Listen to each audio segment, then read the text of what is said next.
Welcome प्यारे बच्चों। आज हम लेसन नंबर 14 नेताजी सुभाष चंद्र बोस के बारे में पढ़ेंगे। ये देखिए, ये जो फोटो है ये है नेताजी सुभाष चंद्र बोस की। इनका जीवन परिचय हम पढ़ेंगे इस चैप्टर में। चलिए शुरू करेंगे। देखिए, फर्स्ट लाइन से हम स्टार्ट करते हैं।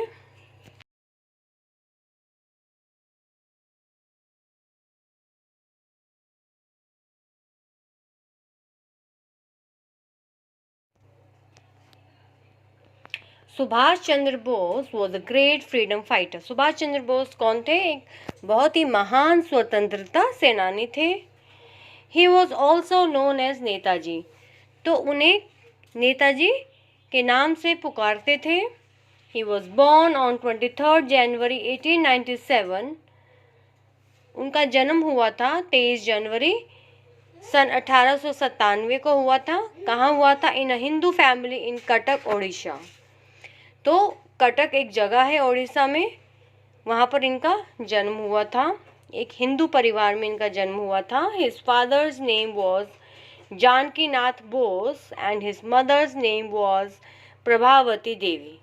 उनके जो फादर थे उनका नाम था जानकी दास बोस और उनकी जो मदर थी, मम्मी थी, उनका नाम था प्रभावती देवी।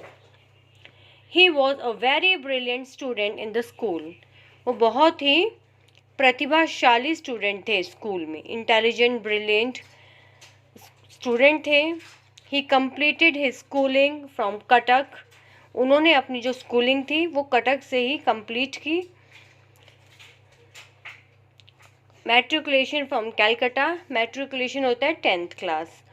10th कहाँ से किया उन्होंने? कैलकटा। तब कैलकटा बोला जाता था, मतलब कलकत्ता, हिंदी में कलकत्ता कह सकते हैं। अब हम कहते हैं कलकत्ता को कोलकाता। तो अब इसका नाम चेंज हो गया है, तो अब नाउ लिखा हुआ है Kolkata.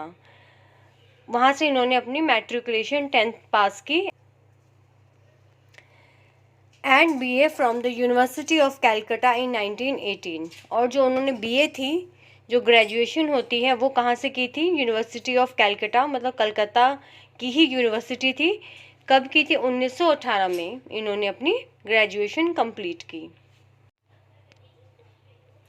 Later, his father sent him to England to appear in the Indian Civil Services examination.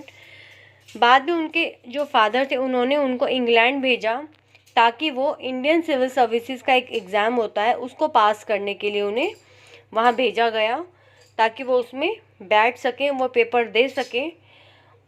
He passed and join the service. और उन्होंने जो पेपर था उस पेपर में वो बैठे और उन्होंने वो पेपर एग्जामिनेशन जो थी वो पास की और उनको उनकी जो थी सरकारी नौकरी वो लग गई। बट सून ही resigned from the Indian civil services and return to India to participate in the freedom movement. पर जल्दी उन्होंने उस जॉब से रिज़ाइन दे दिया, जो उनकी सरकारी नौकरी लगी थी उससे उन्होंने रिज़ाइन दे दिया और वो इंडिया वापस आ गए। क्यों वापस आ गए? ताकि जो इंडिया में एक फ्रीडम मूवमेंट चल रही थी, उस दौरान स्वतंत्रता के लिए आंदोलन चल रहे थे हर जगह, तो उस आंदोलन में हिस्सा लेने के लिए वो इंडिया वापस आ गए। वो चाहते थे कि वो फ्रीडम मूवमेंट का एक पार्ट बन सके, उसमें अपनी भागीदारी दिखा सकें, तो इसलिए वो उसमें भाग लेने के लिए इंडिया वापस आ गई।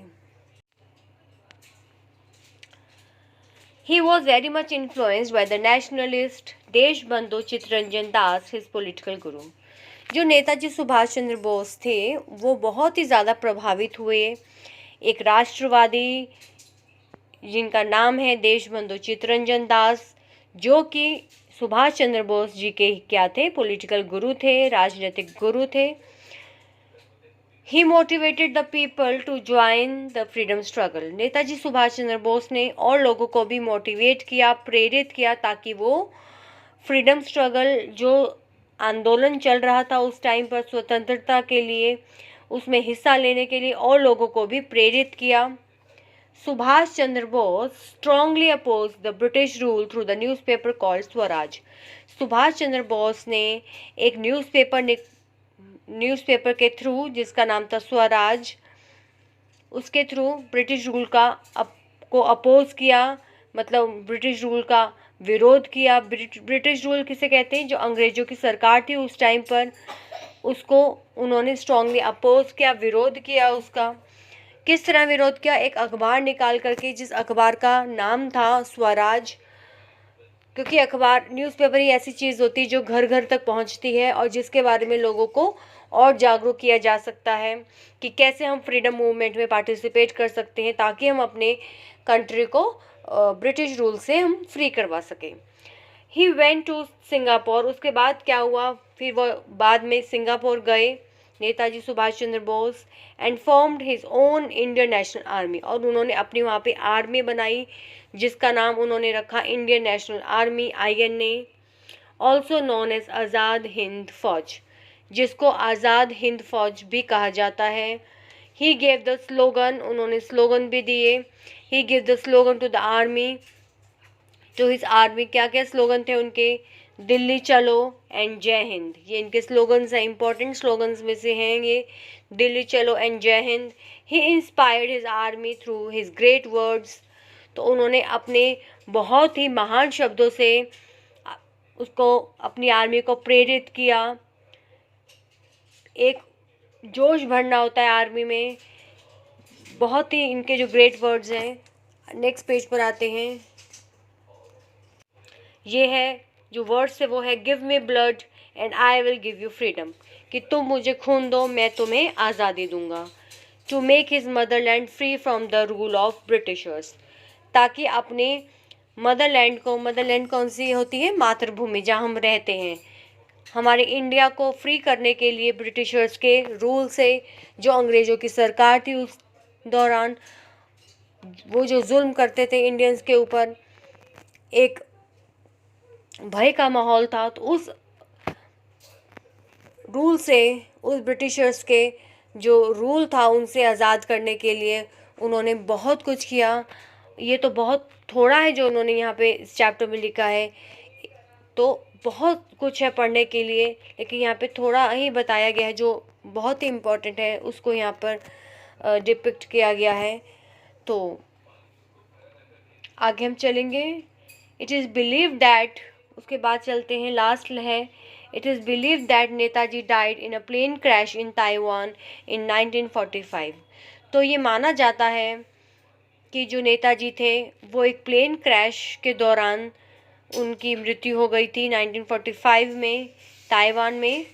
But mystery of his death is still unsolved, लेकिन ये एक अनसुलझी वो है, मिस्ट्री कह सकते हैं।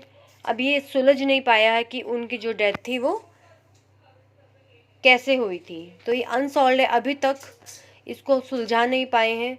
मिस्ट्री है ये, एक रहस्य है जिसको अभी तक सुलझाया नहीं जा सका है। Netaji will always be alive within the hearts of every Indian as an everlasting inspiration. पर जो नेताजी हैं वो हमेशा हमारे दिलों में, हम भारतीयों के दिलों में हमेशा जिंदा रहेंगे, एक एवरलास्टिंग इंस्पिरेशन की जैसे। एवरलास्टिंग होता है एक स्थायी अभिप्रेरणा, एक उनको देखकर, उनकी बातों को, उनके एम्स को, उनके आइडियाज़ को सुनकर हमें प्रेरणा मिलती है, और वो ऐसी प्रेरणा है जो हमारे दिलों में एक स्टेबल है, एक स्थायी है। उनके वर्ड्स जो हैं, उनके जो स्लोगन्स हैं, वो हमें उन्हें ज़िंदा रखते हैं अपने दिलों में, हम भारतीयों के दिलों में, और हम उनकी बहुत रिस्पेक्ट करते हैं कि उन्होंने हमारे देश को आज़ाद करवाया। ऐसे और बहुत सारे लीडर्स हैं जिन्होंने हमारे देश को आज़ाद करवाया, बहुत सारा योगदान है, इतना ज़्यादा इनका कंट्रीब्यूशन रहा है, वो कंट्रीब्यूशन इस एक चैप्टर में कंप्लीट कवर नहीं किया जा सकता, लेकिन फिर भी आप लोगों के लिए थोड़ा सा बेसिक नॉलेज है कि उनके बारे में आपको थोड़ा सा एक आइडिया मिल जाए, थोड़ा सा उनके बारे में आपको जानने का मौका मिले। तो यही इस चैप्टर का एम था। तो आगे न्यू वर्ड्स है, इसको भी देख लेते हैं। फर्स्ट है, देखिए यहाँ पे फ्रीडम फाइटर। फ्रीडम फाइटर का मीनिंग होता है स्वतंत्रता सेनानी। ब्रिलियंट होता है प्रतिभाशाली, जो कि नेताजी सुभाष चंद्र बोस ब्रिलियंट थे। उसके बाद है रिज़ाइंड, इस्तीफ़ा दिया उन्होंने, अपने जो इंडियन सिविल सर्विसेज का एग्ज़ाम दिया था उनको, उसमें बैठे, अपीयर हुए, बैठे और पास किया, और फिर उसके बाद उसको रिज़ाइन भी दे दिया। नेक्स्ट, इन्फ्लुएंस्ड, प्रभावित किया किन? देशबंधु चित्तरंजन दास जी, जो इनके पॉलिटिकल गुरु थे, नेताजी सुभाष चंद्र बोस के, उन्होंने बहुत प्रभावित किया। उसके बाद है नेशनलिस्ट, ये होते राष्ट्रवादी, मोटिवेटेड होता है, अभिप्रेरित किया, स्ट्रगल, संघर्ष, अपोज्ड, विरोध किया, अनसॉल्व्ड, अनसुलझी, एवरलास्टिंग, स्थायी। तो ये जो सारे वर्ड्स हैं ये हमारे इस चैप्टर में आ चुके हैं। आई होप आपको ये वर्ड्स का जो मीनिंग है का समझ में आ गया होगा बच्चों, और चैप्टर भी आपको अच्छा लगा होगा, कुछ नया जानने को मिला होगा। अपने जो देश के जो फ्रीडम फाइटर्स हैं, जो स्वतंत्रता सेनानी हैं, उनके बारे में जानने का आपको मौका मिला है।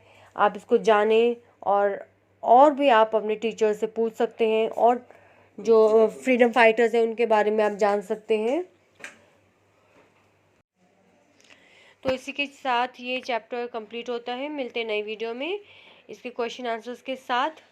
थैंक यू बच्चों।